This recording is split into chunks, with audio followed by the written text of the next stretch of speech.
All right, welcome everyone to today's explainer. Let's just dive right in, shall we? Today, we're basically going to act as grammar detectives. Our mission?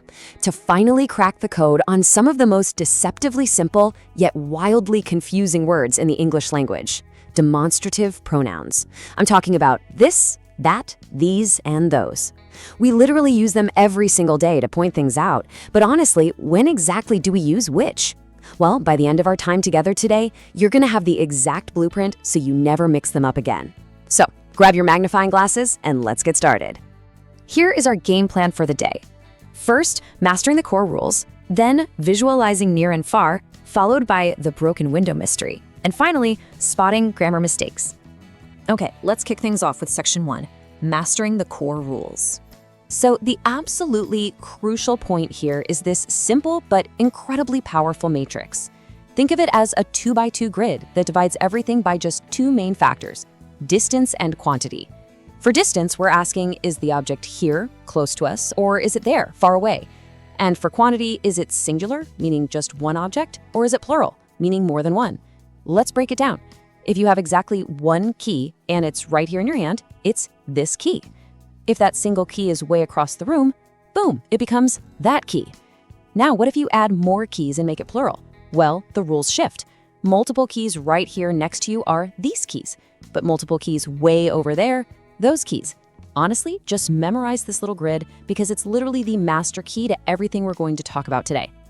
Right, so now let's see how our verbs have to adapt to this grid. Because this and that are singular, they naturally pair up with the singular verb is. You'd say, this is my book, or that's your book. But the moment we drop down to the plural territory with these and those, our verb has to jump to the plural form too, which is are. So it becomes, these are my DVDs, or those are your DVDs. It's a simple rule of thumb. You always have to match your verb to your quantity. Moving right along to section 2, visualizing near and far. Think about the physical action you take when talking about objects. If you are physically holding a single key, you're actually touching it, right? It's here, so you use this. If you're holding a whole bunch of keys, you use these. But imagine pointing your finger at something. Pointing is pretty much the universal symbol for it there. It implies distance. When you're pointing at a single key from afar, it absolutely must be that. And pointing at a cluster of keys from a distance, it has to be those. The physical action, holding versus pointing, totally rewires the words we have to use. Let's compare things that are hanging out right in our immediate personal space. Imagine you're holding a single book. Following our matrix, it's singular and it's here, which requires us to say, this is my book. But what if you're holding a big stack of DVDs? The distance hasn't changed at all. They are still right here, but the quantity sure has. Because it's suddenly plural, the rule shifts instantly to, these are my DVDs. Now cast your eyes across the room. We aren't holding these items anymore, we're pointing at them. That single book sitting far away on a desk becomes, that's your book. The distance changed this right into that.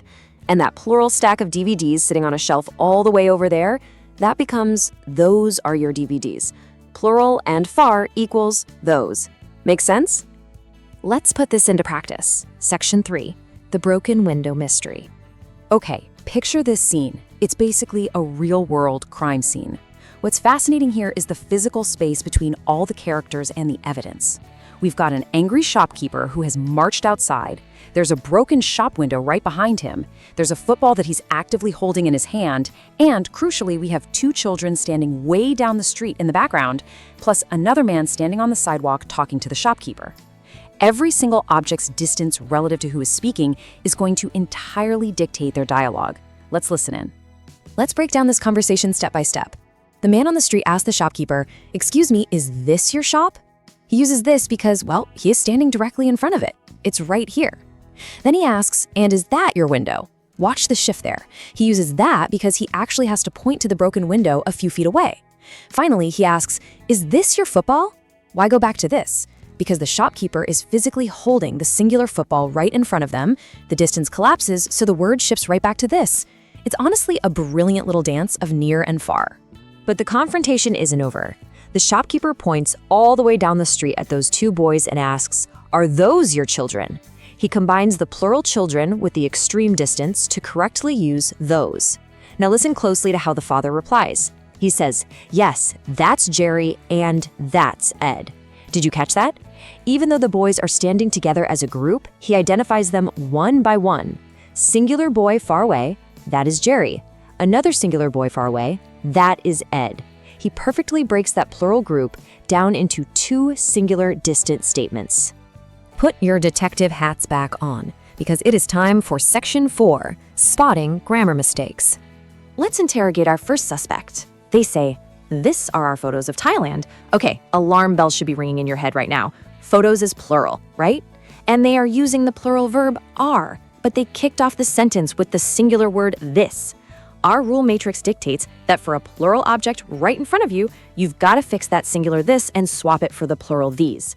The correct sentence is simply, "These are our photos of Thailand." Let's look at the next one. Someone pointing in the distance asks, "What's this over there?" The dead giveaway here is the phrase over there. Over there definitively implies a far distance. You literally cannot use the word this for something far away.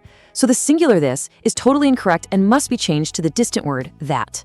The accurate statement is, "What's that over there?" Now, here we have the exact opposite problem. The suspect says, "That one here is a pound coin."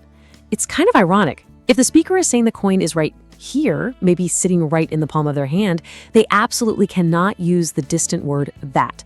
Proximity demands we use the close-up word. So we swap out that for this, making the correct natural-sounding sentence, "This one here is a pound coin." Moving on, someone is asking about a group of friends, saying, "Who are that people over there?" Let's just run this through our mental matrix.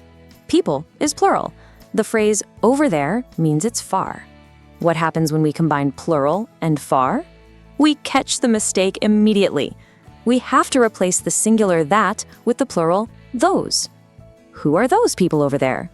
Easy, right? Finally, in a conversation about a student from Bogota, the speaker asks, "And those student?" We've got a major mismatch. Those is plural, but student, without an S on the end, is completely singular. If we are asking about one single student standing across the room, we have to drop the plural those and correctly use the singular that. And that student? It's all about ensuring the quantity and the distance agree with each other every single time. To wrap up our investigation today, I want to leave you with a quick challenge. Look around the room you are in right this second. Find a group of objects far away from you, point to them, and what word do you use? That's right, those. Master the distance, master the quantity, and you've cracked the code. But it really makes you think, doesn't it? How much power do these four tiny, everyday words have in instantly shaping our perception of space and connection? And what other hidden blueprints are lurking in the language you use every single day? Until next time, keep observing and keep learning.